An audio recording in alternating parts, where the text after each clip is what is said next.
Bonjour, je suis heureux de vous parler ce matin depuis Bordeaux, où nous sommes confinés avec Quentin et Annick. Nous nous sommes installés il y a maintenant 4 mois et notre vie est radicalement en train de changer. Nous avons la ferme conviction que Dieu est à l'œuvre dans notre vie et d'une manière incroyable. Ce matin, nous allons parler de cela justement, de la conviction. Alors pour relever le défi de Franck la semaine dernière, j'ai cherché des mots qui avaient la même consonance. Pour rappel, le thème, c'est l'Épître aux Philippiens et la série des messages s'appelle « Les clés du contentement ».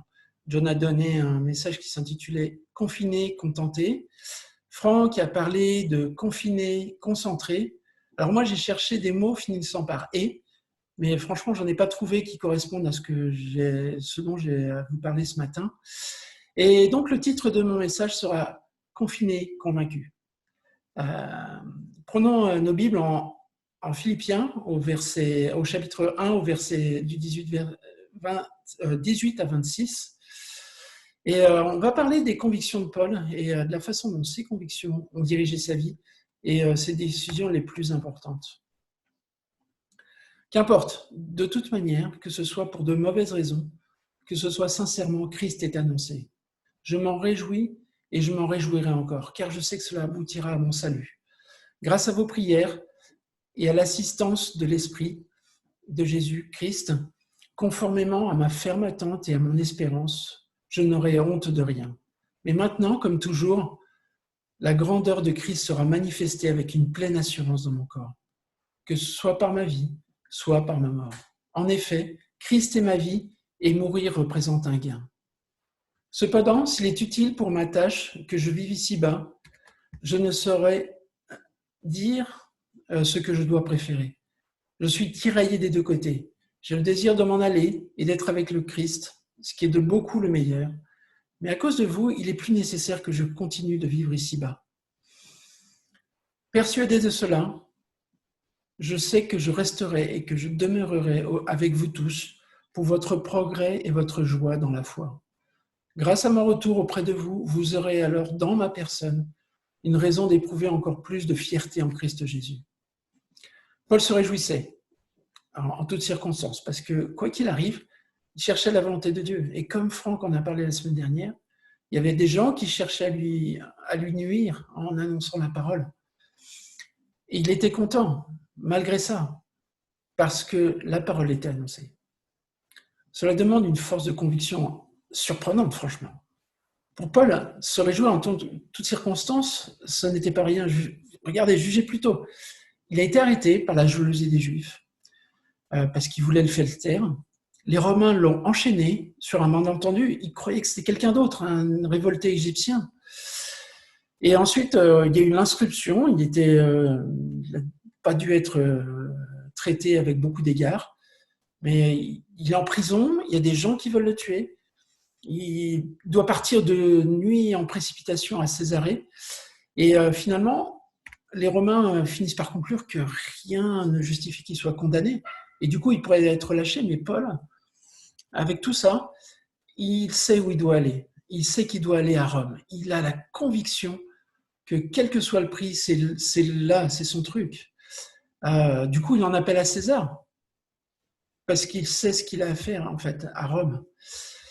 Dieu, je ne sais pas si vous vous souvenez, en Acte 9, Dieu parle à Ananias et il dit que Paul est pour lui un instrument de choix, pour aller parler de Jésus à tous, toutes les nations, et à des rois, et y compris à César. Et donc, Paul a la conviction que c'est ça qu'il doit faire.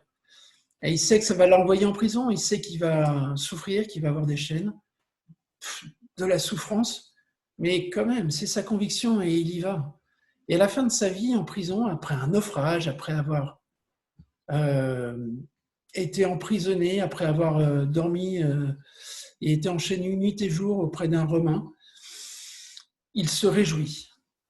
C'est quand même fort, parce que Christ est annoncé. Bel exemple, non?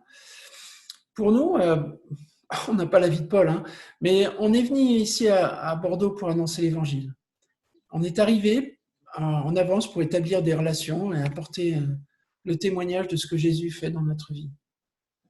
Mais arrive le confinement. Bah non, tu peux pas aborder les gens dans la rue. Bah non, tu peux pas aller toquer à la porte des voisins et commencer des relations, leur proposer d'étudier la Bible. Pourquoi? Mais alors pourquoi on est là?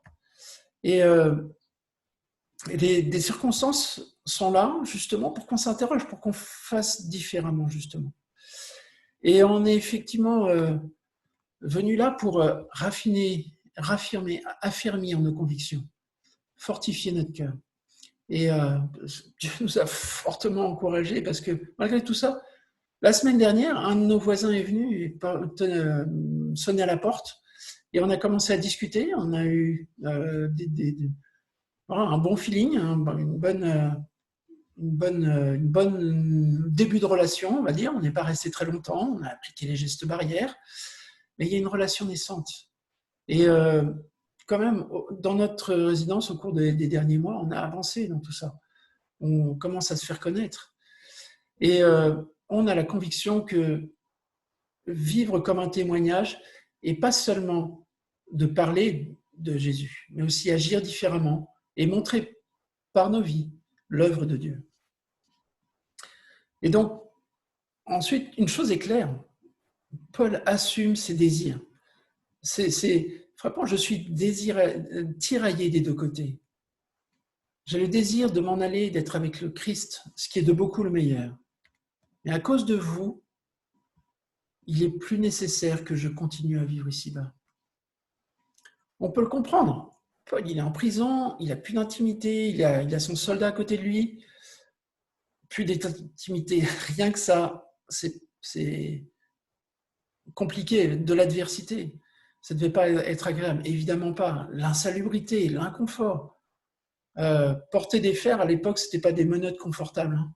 C'était du fer mal taillé, assez épais, assez rugueux, ça devait faire mal. Mais mettez-vous à sa place, qui n'aurait pas envie d'en finir? D'autant plus que, voilà, l'assurance d'aller rejoindre Jésus, d'être avec Dieu pour l'éternité. Une joie, la joie d'une vie accomplie, comme la sienne, quoi. J'imagine ce qu'est en train de se dire, bon, c'est bon, hein, j'ai déjà donné, ça va. J'ai fait mon truc, quoi. Maintenant, la récompense. Mais non, mais d'un autre côté, voilà, il reste passionné par l'évangile, il comprend qu'il a encore des choses à faire, il y a encore des trucs à accomplir. Il est dévoré par l'Esprit de Jésus, guidé par l'Esprit, et il s'en réjouit. Ça demande une force de conviction, d'assumer, je m'en réjouis. Je suis là, je ne vais pas faire ce que j'ai envie de faire, mais je me réjouis de ce que je vais faire quand même. Et il se dit qu'il va encourager les Philippiens, et puis après enseigner les Colossiens, et puis écrire à ses amis Timothée, Philémon et d'autres. Et Dieu sait que grâce à cela, Paul ne le savait pas, mais Dieu sait que grâce à cette attitude de Paul, aujourd'hui on a ces épîtres. Et ça nous instruit, ça nous guide dans notre marche avec Dieu. Et pour nous, justement, la réflexion du confinement, c'est comment faire différemment. Comment agir sans pouvoir agir. Comment agir sans pouvoir agir. Et puis à l'avenir, il y a des choses à faire différemment. C'est le temps, ce temps est le temps de Dieu, pas le nôtre. C'est une conviction qu'on doit avoir. Son inspiration, c'est la volonté de Dieu. L'inspiration de Paul, c'est la volonté de Dieu. Il écoute l'appel. Paul entend qu'il doit rester. Voilà, encore une fois, persuadé de cela, je sais que je resterai et demeurerai avec vous tous pour votre progrès et votre joie dans la foi. Et il décide avec conviction. Souvenez-vous, hein, verset 21, « Christ est ma vie et la mort m'est un gain ». Il sait que le gain, pour lui, ce qu'il y a de mieux, c'est la mort. Mais pourtant, ce qu'il y a de mieux, c'est votre progrès. Il pense aux Philippiens avant tout. Il sait que son rôle n'est pas fini sur la terre. Il va encore endurer des choses, mais il s'en réjouit. Il trouve sa joie dans le fait de faire la volonté de Dieu. Et cette joie surpasse toutes ses souffrances. Quel est votre appel? Nous, ça fait depuis 1 an et demi, Dieu nous a envoyé plusieurs instructions, diverses incitations. Et on a eu affaire à... En fait, il y a 1 an et demi, effectivement, l'été 2019, Dieu a mis quelque chose de profond sur notre cœur, de faire quelque chose de radical. Il fallait qu'on sorte de notre zone de confort. On a commencé à chercher, à prier, savoir quoi. Et puis la réponse est venue quand John et Carl Woodcock nous ont demandé si on était prêt à partir en mission. Ah ouais, bien sûr, c'est ça, c'est exactement ça. Bon, ça représentait de quitter notre situation quand même, nos enfants à Paris, qui évidemment voulaient rester à Paris, notre maison qu'on habitait depuis 17 ans, nos amis, notre église, notre confort, plein de choses, une situation professionnelle. Voilà, quand même. Bon, assez radical sans se vanter, mais c'est exactement ce pourquoi on priait. Donc, ah oui, ben, allons-y, quoi. Alors, Dieu nous a donné des signes, on a demandé des signes plutôt nous, et puis on a fait des prières, un peu comme Gédéon, vous savez, on peut lire ça en Juge 6, il a demandé les confirmations, mouille la toison qui est sur l'herbe, mais pas l'herbe autour, et puis la nuit suivante, mouille l'herbe autour, mais pas la toison. La question c'est, Dieu, c'est bien toi qui m'envoies ? Est-ce que tu m'envoies ? Est-ce que j'entends bien le message ? Et on se pose la question, est-ce qu'on entend bien le message ? Est-ce que tu nous envoies ? Tu nous fais quitter tout ça ? Ok. Donc déjà, pour le choix de la ville, on avait une idée, mais on a fait un sondage. Et c'est Bordeaux qui a été choisi, de toute évidence, loin devant. Et puis pour la maison, on est allé à Bordeaux, il y a pile un an en fait, et on a visité 3 maisons. Mais évidemment, il y en a une qui nous a plu tout de suite. C'était celle-là, sur le champ. Et on est dedans aujourd'hui. Après, il y a eu des luttes. On a commencé à mettre en vente la maison, on a commencé à chercher un crédit. Puis à chaque fois, on s'est demandé si, bon, voilà, s'il y avait des choses qui n'avançaient pas comme on pensait que ça devait avancer. Mais à chaque fois, on disait, Dieu, qu'est-ce que tu veux ? Et Dieu a ouvert des portes. Pour le crédit, ça a été incroyable. Pour la date de départ, ça a été clair. Pour la vente de la maison d'Anthony, ben voilà, ça va se faire la semaine prochaine dans le temps de Dieu. Et même pour le confinement, pour trouver avant le confinement et quelques jours avant, on commençait à fortement parler de distanciation sociale et tout ça. Et on a prié pour trouver un appartement pour Romane, pour pouvoir justement finaliser la vente de la maison. Et le 14 mars, précisément samedi, on a signé, on a dit au propriétaire, c'est oui ou c'est non, mais dites-nous parce qu'on a des tas de choses à faire. Et le 16 mars au matin, on a trouvé un camion, on avait un camion, mais il a été annulé, on a trouvé un autre. Et on a déménagé à Romaine le 16 mars. Et le 17, jour du commencement du confinement, on est rentré à Bordeaux avec ce camion. Incroyable, encore un miracle. Et puis une semaine plus tard, Quentin était encore à New York et il finissait son stage, c'était sur le point. On pensait qu'il était temps de rentrer. Et il a commencé à chercher un billet d'avion, il en a trouvé un qui a été annulé, puis un autre annulé aussi. Finalement, on lui a dit d'aller à l'aéroport et de trouver quelque chose. Et le 20 mars, précisément, il a pris l'avion. Il est arrivé à Paris, on l'a récupéré en bonne santé. Juste à ce moment-là, on commençait à avoir beaucoup de morts à New York. Mais Dieu avait veillé, avait un plan. Autre miracle. Quand on est arrivé, il n'y avait pas de voisins immédiats dans la maison juste à côté de nous. On s'est dit, c'est pas terrible pour l'impact, c'est des gens qu'on devrait toucher. Et puis, pas de voisins, la maison en vente. Bon, d'accord. Puis quelques semaines plus tard, on priait qu'il se passe quelque chose et on est sur la terrasse et on entend des voix à côté. Et effectivement, les nouveaux voisins qui étaient sur le point d'arriver étaient là, en train de visiter avant le compromis et on a commencé à nouer le contact.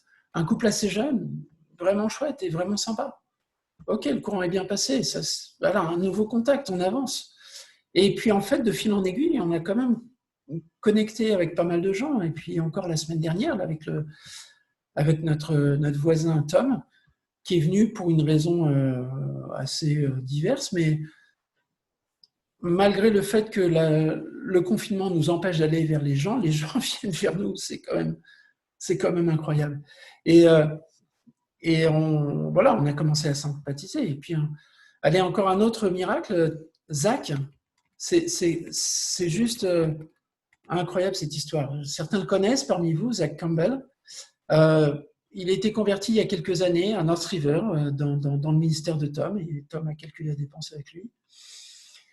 Chrétien américain, qui est là pour 1 an depuis octobre, pour faire dans un labo de recherche pour diverses raisons.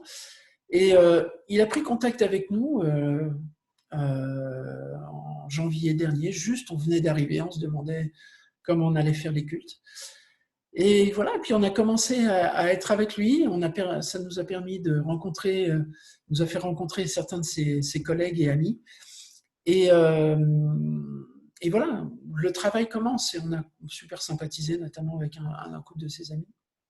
Voilà, c'est un miracle. Voilà, on n'a pas choisi ça, on avait la conviction qu'il y avait quelque chose à faire, mais voilà, évidemment, Tom est retourné aux États-Unis pour le confinement, pour être confiné, mais il revient la semaine prochaine.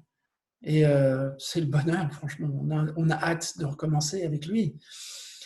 La bonne main de notre Dieu est sur nous et on voit qu'on est en train d'avancer selon sa volonté. C'est notre conviction. Pour vous aussi, si vous entendez sa voix aujourd'hui, n'endurcissez pas votre cœur. Mais quoi que ce soit que Dieu vous dise, que ce soit partir, que ce soit rester, que ce soit faire différemment. Mais en tout cas, avoir la conviction que ce que vous faites glorifie Dieu et est selon sa volonté. Et il vous donnera à tous libéralement, sans faire de reproches, comme il dit en Jacques 1. Voilà, donc demandez des signes à Dieu pour que Dieu vous montre quelle est la suite de votre vie.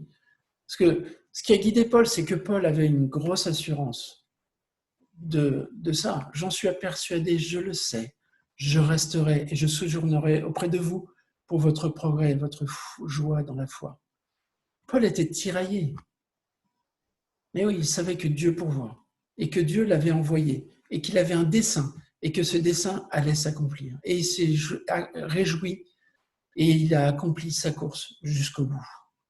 Je vous remercie de votre attention et bon dimanche.